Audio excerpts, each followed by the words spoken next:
ரமலான்ல இந்த உள தூய்மையை வளர்க்கிறதுக்கு துணை செய்யற சில டிப்ஸ்.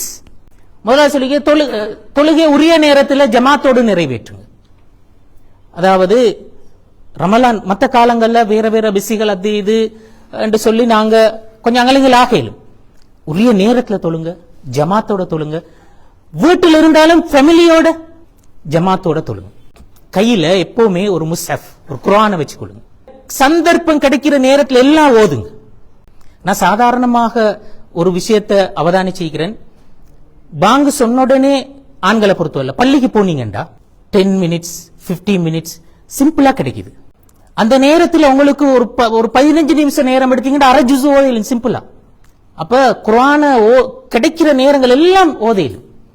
பஸ்ல உட்கார்ந்து, வெஹிக்கல்ல உட்கார்ந்து, அங்க உட்கார்ந்து, இப்படி நிறைய இடங்கள்ல குர்ஆன் ஓதுறதுக்கான வாய்ப்பு கிடைக்கும். எனவே கையில் எந்த நேரம் ஒரு குர்ஆனை வச்சுக்கொள்ளுங்க. அது ஒரு நாளும் உங்களுக்கு வீண் போறல. எப்பவும் வுளுவோடு இருக்கிறதுக்கு ட்ரை பண்ணுங்க. புழுவோடு இருக்கிறது நிறைய சிறப்புக்குரியது. அது புழுவோடு இருத்தலே ஒரு இபாதத் தான். அது கப்பால் அதனால நிறைய பெனிஃபிட்டும் இருக்கிறது. அது போல துஹா மாதிரியான சுன்னத்தான தொழுகைகளை நிறைவேற்றத்துக்கு நிறைய ட்ரை பண்ணுங்க. அது மாதிரி உங்களோட சஹராக இருக்கலும் இஃப்தாராக இருக்கலும் மேக்சிமம் ஃபேமிலியாக அதை செய்யுங்க. ஒவ்வொருத்தரும் ஒவ்வொரு மூலையில இருந்து கூட செய்யாம, நான் சொல்ற ஃபேமிலியா இருந்து செய்யறேன்னு சொன்னா எல்லாரும் ஒரே வீட்டுக்குள்ள ஃபேமிலியா தான் நீக்கிற. சாப்பிடுறத ஒரு சுப்ரா விரிச்சு ஒரு இடத்துல இருந்து எல்லாரும் ஒண்டா சாப்பிடுங்க. அதான் நான் சொல்லுவார். அதே மாதிரி தினமும் ஒருவரை உங்கள் இஃப்தாரில் இணைத்துக் கொள்ளுங்கள், அல்லது இஃப்தார் செய்யறதுக்கு ஹெல்ப் பண்ணுங்க. ஏன்னா ஹதீஸ்ல வார என்னண்டா, ஒருத்தருக்கு நோன்பு துறக்கிறதுக்குரிய ஏற்பாட்டை நீங்க செஞ்சு கொடுத்தா நீங்க இன்னொரு நோன்பு நோட்டுறதுக்கு அது சமன். அப்ப ஒரே வருஷத்துல 60 நோன்பு நோக்கிறதுக்கான வாய்ப்பு ஒன்று தானே. அப்ப அதுக்கு ஒன்று சின்ன ஒரு வேலை தான். இன்னொருத்தருக்கு நோன்பு துறக்கிறதுக்கு நாங்க ஒரு ஏற்பாடு செஞ்சு கொடுக்கறது, அல்லது வீட்டுல நாங்க செய்யற ஏற்பாட்டுல இன்னொருத்தரை ஜாயின் பண்ணிக்கொள்றது. அது அந்த பக்கத்து விட்டு ஹாஜியார கூப்பிடுறதில்ல நான் சொல்றேன். நோன்பு துறக்கிறதுக்கு சிரமப்படுகின்ற ஒருத்தருக்கு உதவி செய்தலை பத்தி தான் நான் பேசுறேன். ஹாஜர்மார கூப்பிடுறது சிம்பிள் எங்களுக்கு. அது இந்த கூப்பிட்டா கொஞ்ச நேரம் அரட்டை அடிச்சுட்டீங்களாம் தானே, அதுக்கல்ல. அது அதோட பர்பஸே மாத்திரும். அது அடுத்தது உங்களோட இஃப்தார் அமர்வு பிள்ளைகளுக்கு துவாக்களை கற்றுக் கொடுக்கும் ஒரு அமர்வாக மாத்திக்கொள்ளும். இஃப்தாருக்கு உட்கார்ந்தா 4 விஷயத்தை அந்த பிள்ளைகளுக்கு சொல்லிக் கொடுக்கறதுக்கு, இந்த துவா ஓதுங்க, இந்த துவா ஓதுங்க, அது இப்படி பிள்ளைகளுக்கு அதை பாடமாக்க வைக்கிறது, இப்படி அதை ஒரு நல்ல ஒரு ஆன்மீக அமர்வாக மாத்திடும். அதே மாதிரி அடுத்தவர்களுக்காக துவா கேளுங்க. அதுலயும் குறிப்பாக நான் சொல்றேன்டா, உங்களோட முரண்பாட்டோடு இருக்கிறார்கள், உங்களோட யாரோட கோபம் இருக்கிறண்டா, பிரச்சனையோட ஒருத்தரோட இருக்கிறீங்கன்னு சொன்னா அவரை முன்னிறுத்தி அவருக்காக துவா கேளுங்க. இது மிச்சம் முக்கியம். உங்களோட மனசை இலகுபடுத்துற விஷயங்கள் உண்டு. அது அவரை பற்றி இருக்கிற நெகட்டிவ் தாட்ஸ மாத்தி அமைக்கும். அது துவா மிச்சம் சக்தி வாய்ந்த ஆயுதம். அது கேளுங்க. அதே மாதிரி வீட்டு வேலைகளை வைஃபுக்கு ஹெல்ப் பண்ணுங்க. ஏண்டா இதுல நான் ஒரு முக்கியமான விஷயத்தை சொல்றேன். நீங்க வீட்டுல இருக்கிற நேரம், இது ரமலான்ல மட்டுமல்ல நான் சொல்றேன், வீட்டுல இருக்கிற நேரம் நீங்க கிச்சன்ல வைஃபோடு இருங்க. ஏண்டா அந்த தனிமை, உங்க 2 பேருக்கும் கிடைக்கிற அந்த தனிமை அது மிச்சம் அழகானது. உங்களுக்கு வேற நிறைய கிடைக்காது. ஏதாவது அவருக்கு ஹெல்ப் பண்ணி கொண்டு, வெங்காயம் துரிச்சு கொடுங்க, ஏதாவது வெட்டி கொடுங்க, அப்படி செய்யுங்க, ஏதாவது கழுவி கொடுங்க. அந்த நேரத்தில் உங்க 2 பேருக்கு இடையில கண்டிப்பாக ஒரு டயலாக் நடக்கும் தானே, நீங்க பேசிக்கொண்டு தானே இருப்பீங்க. இது மிச்சம் அழகான ஒரு விஷயம். இது உங்களை அறியாம உங்க 2 பேருக்கும் இடையில உள்ள அந்த அன்பு, அந்த லவ், அந்த இஃபெக்ஷனை அதை வளர்க்கும். உங்களே அறியாம அது நடக்கும். அடுத்து இன்னொன்று, இந்த சமையல் என்றது இருக்கிற சமையலே மனசை இலகுபடுத்துற விஷயங்கள் உண்டு தானே. அது நீங்க 2 பேரும் சேர்ந்து கிச்சன்ல இருங்க, கொஞ்சம் ஒண்ணுமா போறதில்ல. அப்ப ரமலான்ல நீங்க அதை செஞ்சீங்கண்டா அந்த ரமலான் இபாதத்துகளை வைஃப் செய்யறதுக்கும் ஒரு ஹெல்ப்பா இருக்கும் தானே. அது இப்ப இதெல்லாம் நான் சொன்னேன்டா, எங்கடா இந்த எங்களை சுத்தப்படுத்துறதுக்கு ஹெல்ப் பண்ற விஷயம் இது. அடுத்து உள தூய்மையை பாதிக்கின்ற காரணிகள். தராவிக்கு பிறகு நீண்ட நேரம் விழிச்சிக்க வாணும் என்றா அது எங்கட மனசை, நான் சொல்றேன்டா, அதெல்லாம் எங்கட மனசை பாதிக்கும். எங்கட அந்த மனசை இறுக்கமாக்கும், இலகுபடுத்தாது. அதனால தான் சொல்றேன், ஒருவரை கலாய்க்கும் வேலை விடுங்க. இந்த கலாய்க்கிறா வேலைங்க தானே. இந்த போட்டு ஒருத்தரை குழப்பிக் கொள்றது, வெட்டி கொள்றது, கிண்டல் அடிச்சு கொள்ற இந்த விஷயம் 4 பேர் சேர்ந்தா அவனை வெட்டுறது, அவனை வெட்டுற, சும்மா கோபத்திலே இல்ல.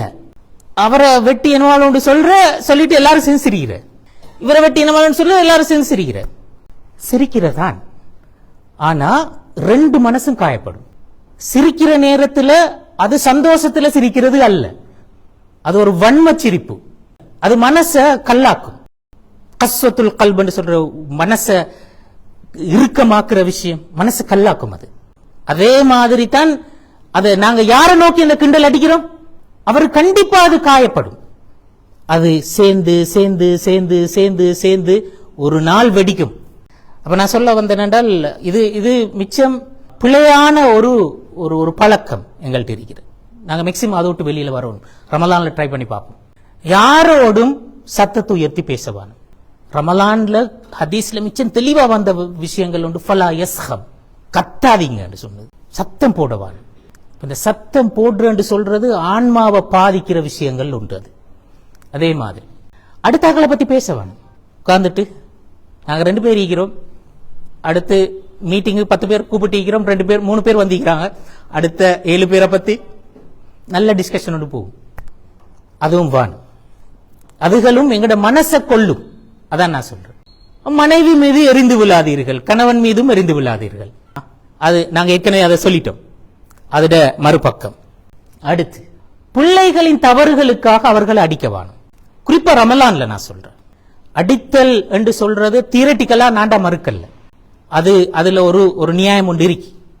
அதுக்கு அப்படி கண்ணா பின்னாண்டு அடித்தல நான் சொல்ல வரல. அதுக்கு ஒரு ப்ராசஸ் ஒன்று இருக்கிறது. ஆனா ரமலான்ல அதை தவிர்த்து கொள்ளுங்க. என்ற அந்த அந்த பிள்ளைக்கும் மனசுக்கு அது பாதிப்பு, உங்களுக்கும் அது கஷ்டமா தான் நிற்கும். ரமலான் எங்கட பர்பஸ் ஒன்று இருக்கிறேன், அந்த பர்பஸை நோக்கி தான் நான் இதை சொல்றேன். அது மாதிரி அரட்டைகள், விவாதங்கள், தர்க்கங்கள் இதை தவிர்த்து கொள்ளும். ரமலான் காலம் வந்தால் எங்களை வழிகெடுக்கிற விஷயங்கள மிக முக்கியமான உண்டு இந்த தர்க்கங்கள், வீணான அரட்டைகள், மார்க்கத்தை வச்சே சண்டை பிடிச்சு கொள்றது இருக்கிறதானே. நான் சொல்றேன், இந்த மாதிரி விஷயங்கள் ரமலான்ல எங்களுக்கு ஏன், இதனால என்ன பயன், யாருடைய மனசுக்கு என்ன பயன்? ஒன்றும் இல்லை. கெட்டு போறதை தவிர, மனசு கெட்டு போறதை தவிர ஒன்றும் நடக்காதல்ல. அடுத்தது கடை தெருக்களில் வீணாக சுற்றி திரியவானம். இது நடக்கிறது தானே. இந்த யங்ஸ்டர்ஸை பொறுத்த வரலண்டா அவங்களுக்கு டைம் பாஸுக்கு பேர் வழி உண்டு இல்லை, எங்கேயாவது சுத்திட்டு தான் வருவாங்க. அப்ப அந்த இதை மேக்சிமம் அவாய்ட் பண்ணுங்க. அதே மாதிரி வீணாக மொபைல்ல நேரத்தை செலவிடவாங்க.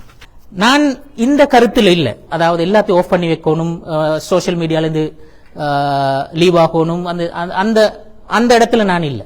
அப்படி செய்யணும்னு நான் சொல்ல மாட்டேன். ஏன்னா நாங்க சின்ன காலத்துல எங்களுக்கு தெரியும், வீட்டுல டிவியை பேக் பண்ணி வச்சிருவாங்க. அப்படி செய்ய தேவையில்லைன்னு தான் நான் நினைக்கிறேன். எங்களுக்கு தேவை அதுல இருந்தும் நாங்க பிரயோஜனமான ஒரு விஷயத்தை எடுத்துக்கொள்ள, அது ஜஸ்ட் ஒரு ஊடகம் மட்டும் தானே, அது ஒரு கருவி மட்டும் தானே. அதை நல்லாவும் பயன்படுத்தலும் மோசமாவும் பயன்படுத்தலும். ஏன்னா அது மோசமானதுக்காக மட்டும்தானே அது கண்டுபிடிக்கப்பட்ட, அப்படி இல்லை தானே. அது நல்லா பயன்படுத்தலும். அப்ப நாங்க நல்லா பயன்படுத்துற எப்படின்றத பத்தி தான் நாங்க பேசணும். எனவே அதை நாங்க வீணாக நேரத்தை செலவிடுறதைத்தான் அவாய்ட் பண்ணணும். அதான் முக்கியம். அடுத்தவர்களுடைய இபாதத்தை டிஸ்டர்ப் பண்ண வேணும். குறிப்பாக இந்த பேச்சுலர்ஸ் ரூமுகள்ல இந்த இஷ்யூ இருக்கிறது நான் சொல்றேன். அப்ப இன்னொரு ஆள் குர்ஆன் ஓதுவாரு, அவரு தொழுவாரு, இப்படி இந்த மாதிரி இதுகளுக்கும் இன்னும் கொஞ்சம் பேர் சத்தம் போட்டு இது பண்ணிட்டு இருப்பாங்க, அல்லது பாட்டு போட்டுட்டு இருப்பாங்க. இப்படி என்ன சரி, இந்த மாதிரி டிஸ்டர்பன்ஸ் இருக்கும். அப்ப இபாதத்தை டிஸ்டர்ப் பண்ணாம இருங்க, அது வெரி இம்பார்ட்டன்ட். அதே மாதிரி பகல் தூக்கத்தை மேக்சிமம் குறையும்.